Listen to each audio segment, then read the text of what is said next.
आज हम लोग पढ़ने वाले हैं कि HTML में जो है हम CSS कैसे अप्लाई करते हैं। CSS मैंने आपको पहले ही बता दिया था कि CSS का मतलब होता है पेज की डिज़ाइनिंग।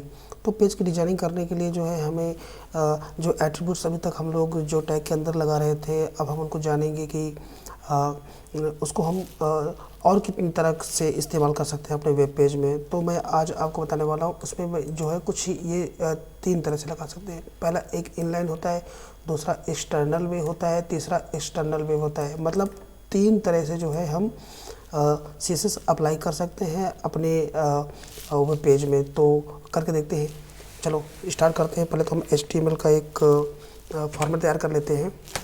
शिफ्ट दबा करके एक्सक्लेमेटरी पे करते हैं। हमारा यहाँ पे HTML का एक ग्राफ बनकर तैयार हो गया है और ये बाय डिफ़ॉल्ट हो ही जाता है अगर हम VS कोड में काम कर रहे होते हैं।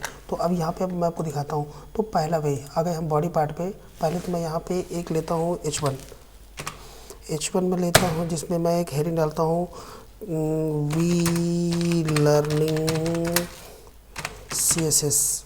ठीक है, CSS का मतलब होता है कास्केडिंग स्टाइल शीट, मतलब पेज को जो है डेकोरेट करने का मसाला जो है इसके अंदर होता है।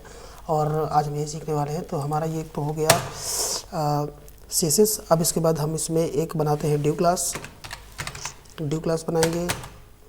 गलत हो गया, DIV होता है। इस पे हम कुछ करने वाले हैं। तो अब मैं बताता हूँ, पहला वे जो हमने किया था वो कुछ, पहले मैं इसमें कुछ कंटेंट डालता हूँ। कंटेंट डालने के लिए मैं यहाँ पर लिखा लॉरेम मान लीजिए कि मैं लिखता हूँ 200 लॉरेम 200 करूँगा। 200 का यहाँ पे कंटेंट ऑटोमेटिक क्रिएट हो जाएगा, मतलब आपको लिखना नहीं पड़ेगा। ये भी एक VS कोड का एक कह सकते हैं कि एक एक्सटेंशन है, या कह सकते हैं इसकी एक फंक्शनलिटी है, जिससे हम मतलब एक डेमो कंटेंट यहाँ पे डाल सकते हैं। ठीक है, तो अभी हमने यहाँ पे एक हेडिंग बना ली है, दूसरा हमने एक ड्यू टैग बना लिया है। ड्यू टैग का मतलब एक एरिया हमने बना लिया है जहाँ पे हम कुछ टैग्स और हेडिंग के साथ काम करने वाले हैं। इसको हम जो है CSS आज पढ़ने वाले हैं। तो CSS में हम जानेंगे कि इसको हम 3 तरह से कैसे हम इसमें इस पेज में जो है CSS अप्लाई कर सकते हैं। मैं पहले आपको रन करके दिखा देता हूँ कि इसमें है क्या। ठीक है, ये हमारा पेज क्रिएट हो गया है। इस पेज में ये हमारी हेडिंग है और ये हमारा कंटेंट एरिया हो गया। अब हम इसमें CSS अप्लाई करने वाले हैं। तो पहला तरीका तो आपको मैंने बताया था कि जो हम एट्रीब्यूट्स की तरह कर रहे थे, यहाँ पे स्टाइल लिख करके स्टाइल किया है। स्केल टू हमने यहाँ पे लिख दिया बैकग्राउंड कलर, और बैकग्राउंड कलर में हमने यहाँ पे लिख दिया रोजी ब्राउन। कंट्रोल S किया। अब यहाँ पे जो हमारी बैकग्राउंड कलर होगी हेडिंग की, वो अप्लाई हो जाएगी, ये देखिए। और इसका अगर हमको टेक्स्ट चेंज करना होता था, टेक्स्ट कलर, तो टेक्स्ट कलर चेंज करने के लिए हम डायरेक्ट यहीं पे क्या करते थे, कलर लिखते थे, कलर, और यहाँ पे कलर डिफाइन कर देते थे जो भी हमें रखना था। सपोज ब्लू, मैंने यहाँ पे कर दिया कंट्रोल S, ये देखिए। ठीक है, बैकग्राउंड कलर भी हो गया, टेक्स्ट कलर भी हो गया। सेम चीज़ हम यहाँ पे अप्लाई करते हैं। ड्यू के अंदर जाएंगे, ड्यू के अंदर हमने यहाँ पे लगाया style scale to background colour लेते हैं इसमें कुछ ये वाला, और टेक्स्ट कलर भी हम इसमें लेते हैं कलर, सपोज करो कि ये वाला। कंट्रोल S किया और देखते हैं इसमें क्या हुआ। तो इस तरह से जो है अभी तक हम लोग सीख रहे थे, जो हम एट्रीब्यूट्स की तरह जो है डायरेक्ट स्टाइल लगा करके टैग में ही हम लोग CSS अप्लाई कर रहे थे। लेकिन इस मेथड को हम क्या ये हमारा इनलाइन मेथड था। ठीक है, by using style attributes inside HTML elements. तो HTML एलिमेंट्स के अंदर जो हम ये कर रहे थे, ये हमारा इनलाइन था। अब हम एक एक्सटर्नल वे भी हमारे पास है। एक्सटर्नल वे में क्या करते हैं कि चलो हम पहले इसको ख़त्म कर देते हैं, ताकि मैं आपको दूसरा तरीका बताने वाला हूँ। ठीक है, दूसरा लॉरेम 200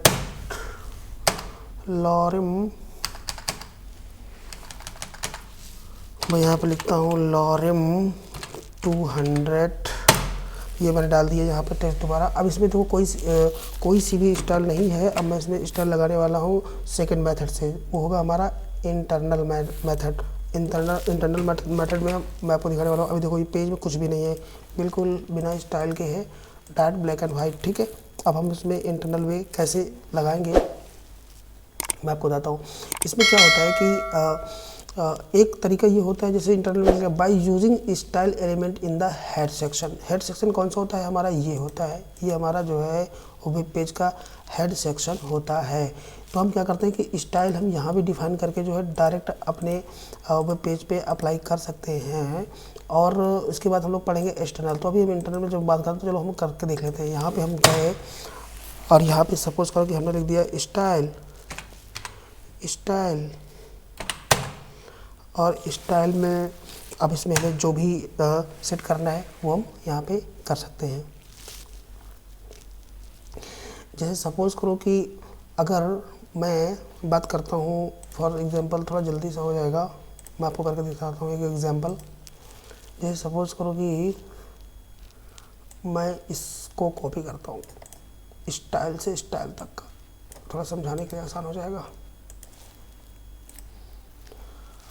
ये हो गया, मैंने यहाँ पे कर दिया पेस्ट, कंट्रोल एस किया, कंट्रोल जेड करो इसको, कंट्रोल जेड करने कंट्रोल वी, ये स्टाइल तो पहले यहाँ से हटा दो। जब पहले से लगी है तो इसकी क्या नीड है, कोई नीड नहीं है, दो बार लगाने से कोई फ़ायदा नहीं। अब देखो यहाँ पे कहानी ये हो गई है कि हमने क्या किया था, अभी हमारा बॉडी पार्ट से इसका कोई लेना देना नहीं है, मैं यहाँ पर गैप दे देता हूँ, कोई लेना देना नहीं है। लेकिन अभी मैं अगर यहाँ पे मैं एक पैराग्राफ भी बना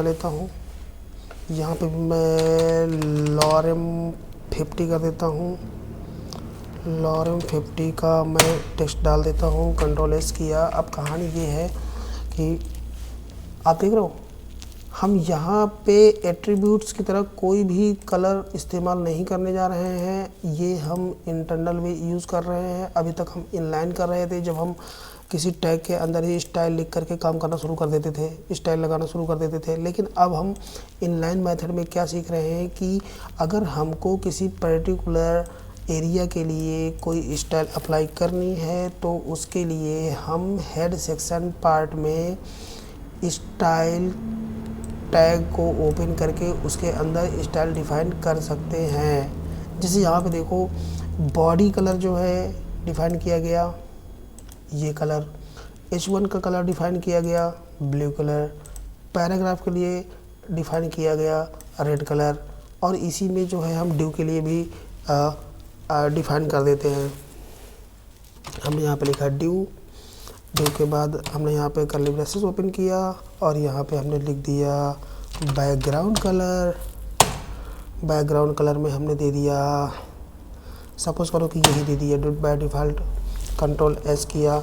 अब मैं आपको बताता हूँ कि इस वेब पेज के अंदर जितने भी ड्यू इस्तेमाल होंगे, जितने भी ड्यू इस्तेमाल किए जाएंगे इस पेज, पर्टिकुलर इस पेज की बात हो रही है, किसी और पेज के लिए नहीं। मतलब इस दूसरे पेज में यहाँ पे देखो एक पेज ये है, दूसरा पेज ये है, HTML Tut 1, इसके लिए वो ड्यू बिल्कुल भी अप्लाई नहीं होने वाला, क्योंकि अगर हमको इस पेज के लिए करना है इनलाइन मेथड तो हमको इसमें भी जो है हेड सेक्शन के अंदर ही स्टाइल डिफ़ाइन करनी पड़ेगी। लेकिन हम लोग कर रहे हैं दूसरे पेज पे काम, तो दूसरे पेज पे काम करने के लिए हमने हेड सेक्शन में क्या किया कि स्टाइल यहाँ पे हमने डिफ़ाइन कर दी और हमने बता दिया कि बॉडी के लिए कौन सा बैकग्राउंड कलर हमें यूज़ करना है, और अगर हम H1 की हेडिंग यूज़ कर रहे हैं तो कौन सा कलर, उसके बाद पैराग्राफ अगर यूज़ कर रहे हैं तो पैराग्राफ के लिए कौन सा कलर होना चाहिए।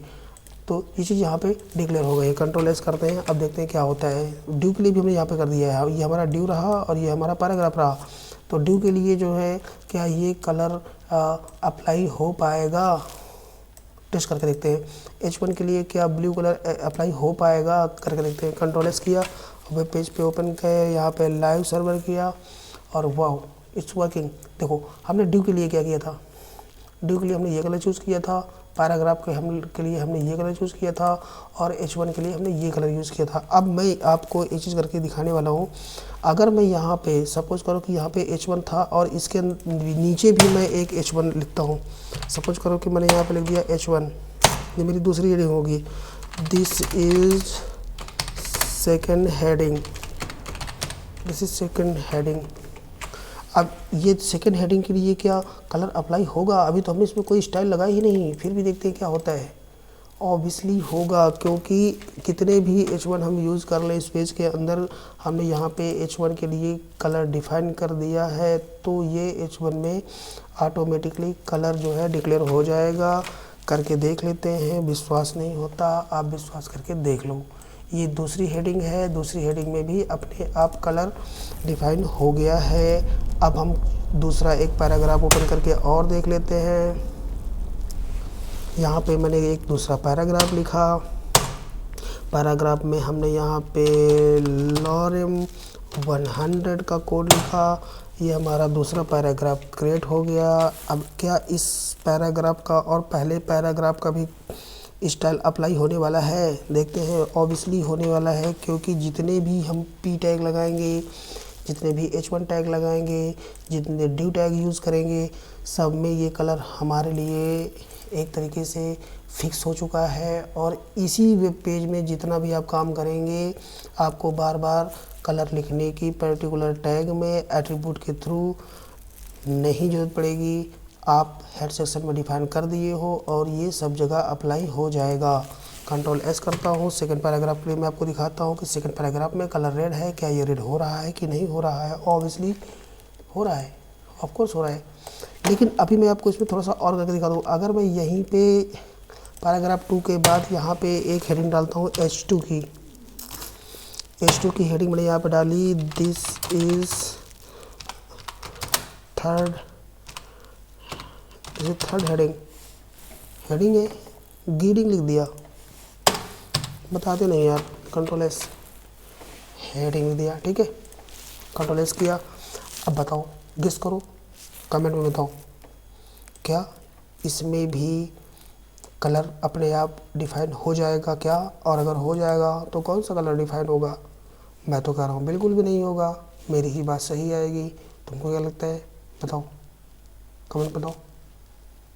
चलो मैं बताता हूँ, इसमें कुछ भी नहीं होने वाला। देख लो, ये तो नॉर्मल है, बेसिक है। क्यों गेस किया? क्यों? मैं बताता हूँ क्यों।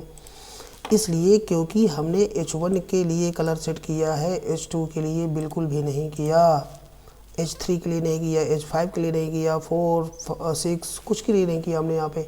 तो जितनी चीज़ों के लिए कलर हम यहाँ पे डिफाइन करते हैं ना हेड सेक्शन में, उन्हीं चीज़ों में ये कलर अप्लाई होगा, बाकी चीज़ों में अप्लाई नहीं होगा। लेकिन हम चाहते हैं कि H2 भी अगर हम इस्तेमाल करें तो उसका भी एक सर्टेन कलर आए, तो हम यहाँ पे H2 को भी डिफाइन कर सकते हैं। H2 किया हमने, कर्ली ब्रेसेस ओपन किया और यहाँ पे हमने लिख दिया कलर में हमने मान लीजिए कि इसका हमने कर दिया येलो कलर। ये भी जो भी है, आप चाहे तो इसको वो भी कर सकते हैं, क्या कलर यहाँ से चूज भी कर सकते हैं।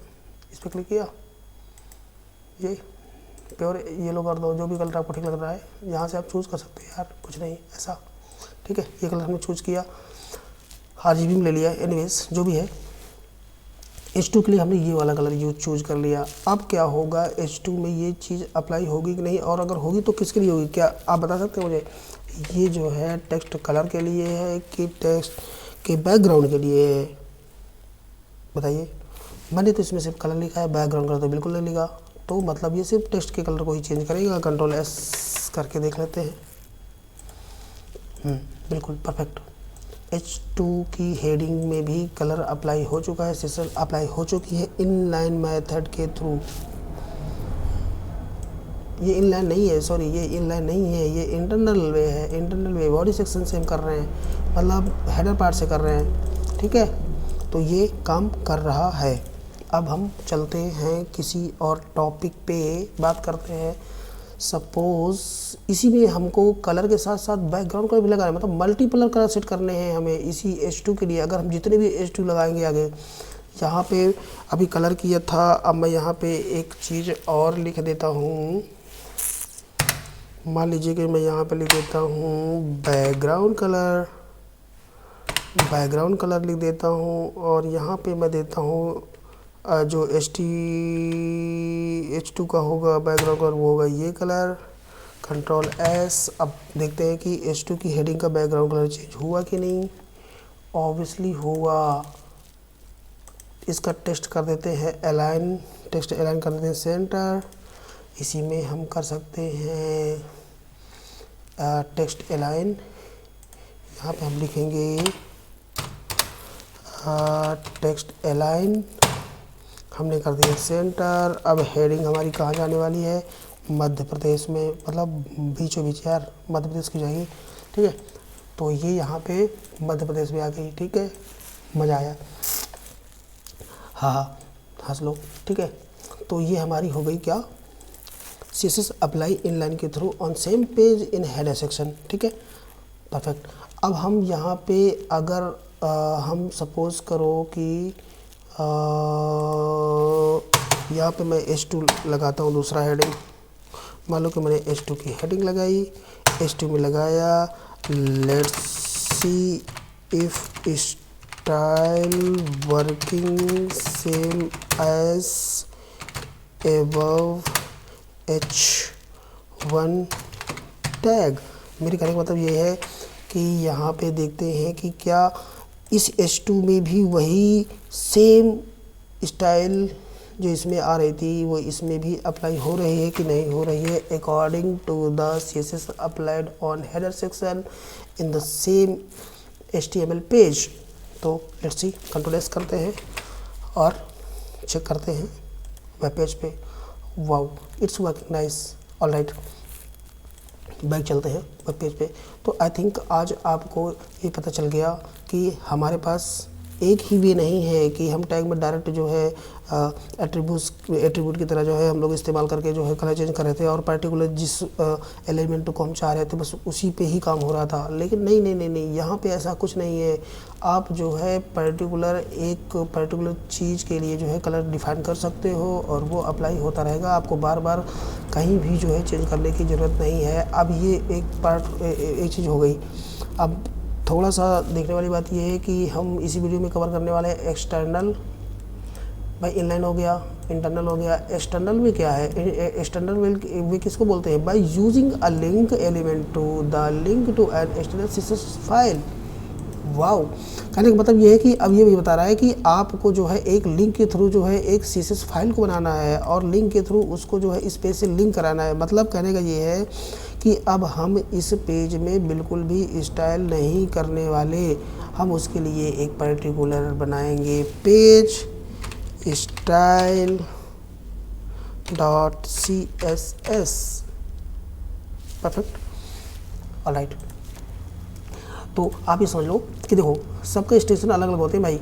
HTML पेज के लिए हमने HTML एक्सटेंशन दिया था और स्टाइल के लिए अब हमें स्टाइल .css लगाना पड़ रहा है। मतलब यहाँ पे HTML नहीं लगा देना यार, नहीं तो गड़बड़ हो जाएगी। अब हम यहाँ पे स्टाइल शीट क्रिएट कर रहे हैं। मतलब यहाँ पे अब हमारा काम होगा ये कि हम यहाँ पे एक पर्टिकुलर चीज़ के लिए जो है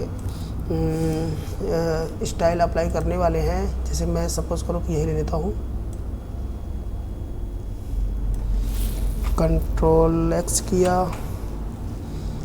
और style.css में कंट्रोल V कर दिया, कंट्रोल S किया।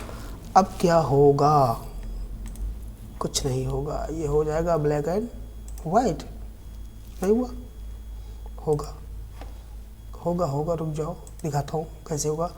बॉडी सेक्शन से तो हमने हटा दिया, कंट्रोल सेव तो करो एक बार, करके देख लो, बिल्कुल ब्लैक एंड वाइट हो गया। CSS उड़ गई, सजावट चली गई, बत्ती गई, अंधेरा हो गया। चलो बत्ती जलाते हैं फिर से।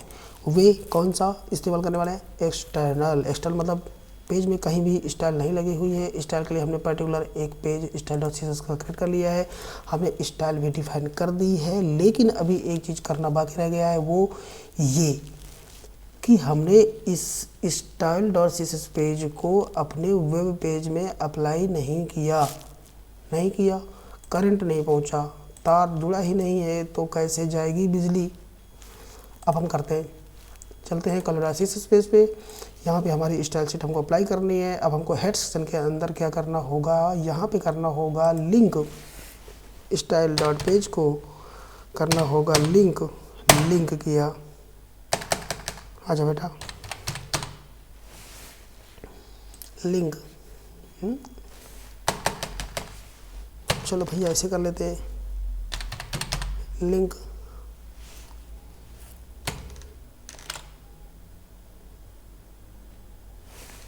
अरे यार गड़बड़ कर रहे हैं भैया महाराज।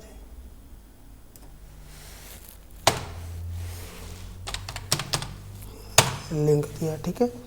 अब देखो वो इसलिए नहीं हो रहा था क्योंकि मैं स्टाइल डॉट, पहले स्टाइल का टैग वहाँ से ओपन था ना, तो स्टाइल के अंदर मैं काम कर रहा था। मतलब अब हमें उसको हटा देना, उसकी ज़रूरत ही नहीं ना, क्योंकि हम यहाँ पे लिंक कर रहे हैं ना इस पेज को। तो यहाँ पे हमने लिंक लिख रहा, लिंक के बाद यहाँ पे इसको रहने दो, ये आइडेंटिफाई कर रहा है इसको। इसमें हमको केवल फाइल का पाथ देना है। फाइल का पाथ क्या है? स्टाइल डॉट CSS, क्योंकि बाहर ये है।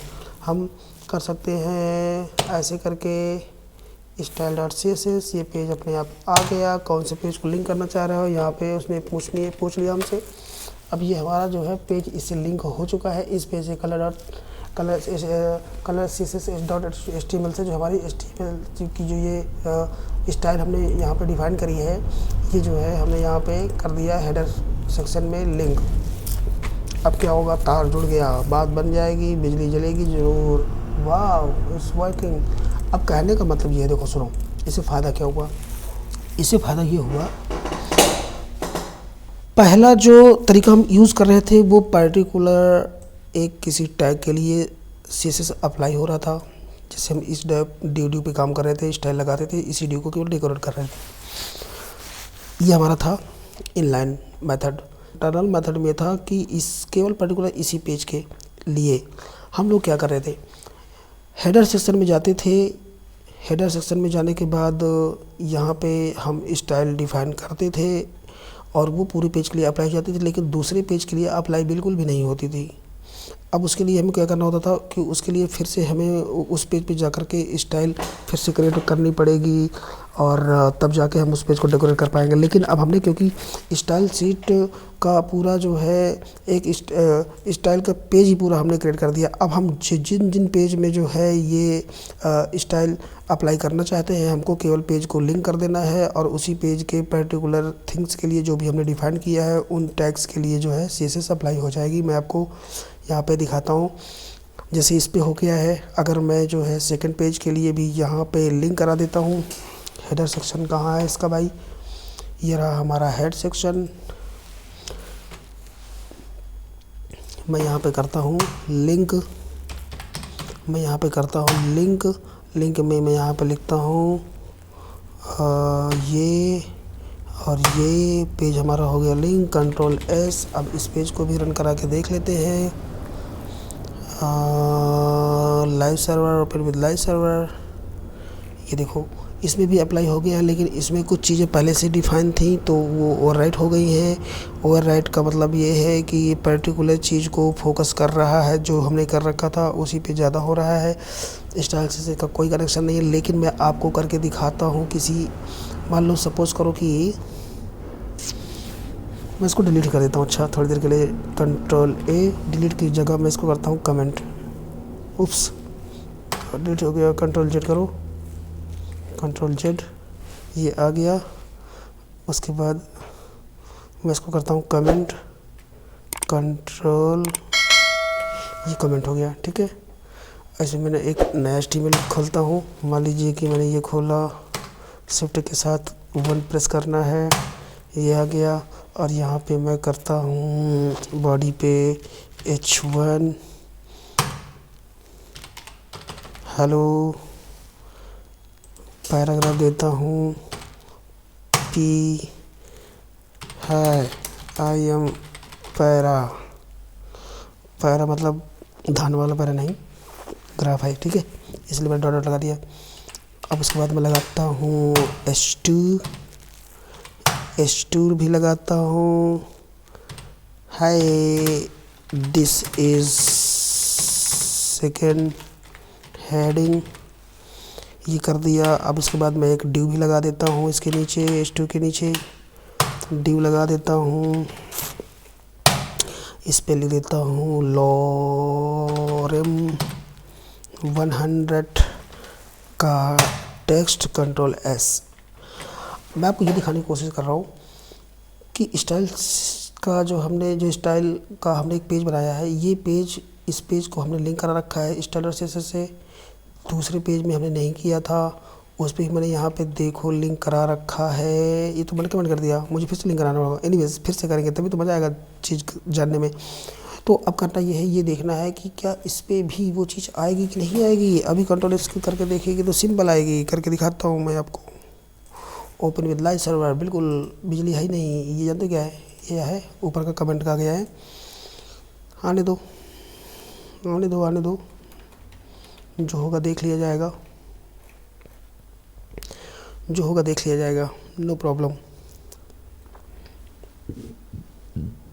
ये हमारा बॉडी पार्ट है। कहाँ है बॉडी पार्ट, हेलो, ठीक है, उसको बाद देखेंगे। अब मैं यहाँ पे जाता हूँ हेड सेक्शन में। यहाँ पे मैं लिखता हूँ लिंक।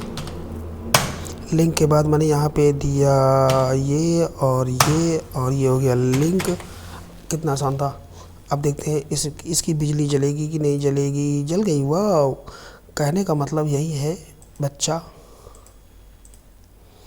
कि पेज चाहे जितने एडिट करो, सेम स्टाइल जो है सब जगह काम आने वाली है। समझ गए आप। H2 लिखोगे तो H2 की हेडिंग होगी, H1 लिखोगे H1 की हेडिंग होगी। वही कलर देखो, जो इसका H1 ब्लू था तो इसका भी H1 ही ब्लू है। ये देखिए, जहाँ जहाँ H1 इस्तेमाल हुए हैं वहाँ वहाँ ब्लू कलर आ रहा है। जहाँ पे H2 के लिए हमने जो स्टाइल डिफाइन कर रखी है वो H2 के लिए वही चीज़ आ रही है। बैकग्राउंड में देखो ये आ रहा है, बैकग्राउंड में ये कलर आ रहा है। और पैराग्राफ के लिए हमने जो किया था रेड कलर, वो ये आ रहा है इसमें। पैराग्राफ का कलर ये है, पैरा वाला रेड आ रहा है। ड्यू के लिए हमने ग्रीन सेट किया था तो ड्यू के लिए यहाँ पे ग्रीन आ रहा है। तो इस तरह से जो है हम स्टाइल को जो है अप्लाई करते हैं 3 वेज। और सबसे बेस्ट वे कौन सा होता है, बेस्ट वे ऑब्वियसली एक्सटर्नल वे ही होगा, ताकि हमें बार बार CSS नहीं लिखना पड़ेगा। लेकिन कभी कभी ऐसा होता है कि पर्टिकुलर एलिमेंट के लिए हमको लिखना पड़ ही जाता है। पर्टिकुलर टैग में जो है अगर हमको फिर भी कुछ करना है तो ये लिंक रहने दो according to the client requirement. अगर हमको ये लगता है कि वो कह रहा है कि नहीं इसकी हेडिंग मुझे चेंज करनी है भाई। अब देखते हैं कि इसमें H1 की हमने जो है कलर जो भी है स्टाइल हमने डिफाइन तो कर दी है, लेकिन क्या चेंज हो रही है कि नहीं हो रही है। मैं इसमें फिर से करता हूँ। ये H1 के लिए हमारा जो कलर है वो कौन सा डिफाइन था, यहाँ पे H1 के लिए कलर हमारा ब्लू है। अब मैं ब्लू हटा रहा हूँ, क्लाइंट कह रहा है नहीं चाहिए भाई, लेकिन दूसरे वाले में चाहिए। अब कहानी तो गड़बड़ हो जाएगी। तो करके देखते हैं H1, इस पे आते हैं। H1 में अब हम अलग से फिर भी डालेंगे। देखो पेज लिंक है ऑलरेडी स्टाइल शीट से, लेकिन मैं फिर भी ओवरराइड करने की कोशिश कर रहा हूँ कि यहाँ पे जो है H1 की हेडिंग हेलो उसको चाहिए ग्रीन में। अब मैं ग्रीन करके देख रहा हूँ हो रहा है कि नहीं हो रहा है। स्टाइल, बैकग्राउंड नहीं, खाली कलर कर दो इसका चेंज। क्या कर दो change, green, super, control S। अब देखो H1 के लिए अब यहाँ पे दो स्टाइल्स जो है अप्लाई हो चुकी है। एक तो पहला ये जो हमने इनलाइन कर दिया, दूसरा ये जो एक्सटर्नल वे है जो यहाँ से आ रहा है।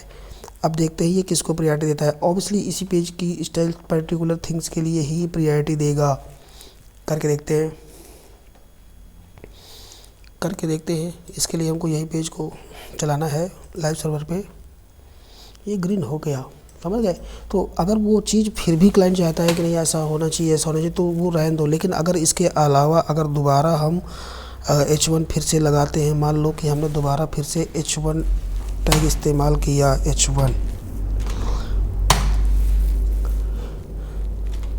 सेकेंड H1 टैग,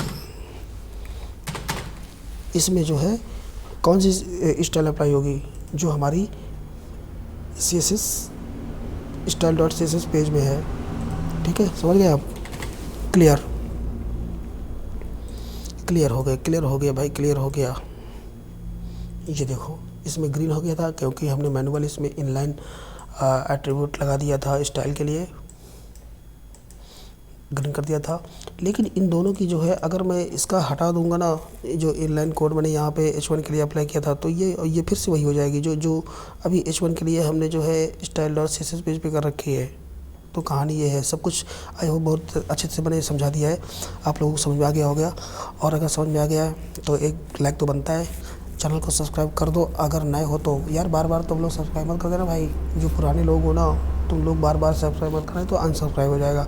मतलब ये सिर्फ सब्सक्राइब करना उन लोगों के लिए जो नए हैं, जो आज से स्टार्ट कर रहे हैं। और हाँ, जो आज से स्टार्ट कर रहे हैं मैं उनको ये कहूँगा कि इस वीडियो में, चलो इस वीडियो के थ्रू आप पहुंच गए चैनल पे, लेकिन एक बात का ध्यान रखना है कि ये HTML की प्लेलिस्ट चल रही है और HTML बीच से पढ़ने से मज़ा नहीं आने वाला। बेसिक जानकारी बहुत ज़रूरी है, मैंने यहाँ पे सारा कुछ बेसिक से समझा रखा है। तो आपको करना क्या है कि सारे वीडियो जो है प्लेलिस्ट को एक्सेस करो, एक्सेस करने के बाद 0 से स्टार्ट करो, एक फाउंडेशन से, तभी आपको समझ में आने वाला है। अदरवाइज़ आप हो जाओगे कन्फ्यूज़ और फिर आपको ये पता चलेगा कि मतलब ये नहीं समझ आ रहा है, वो नहीं समझ आ रहा।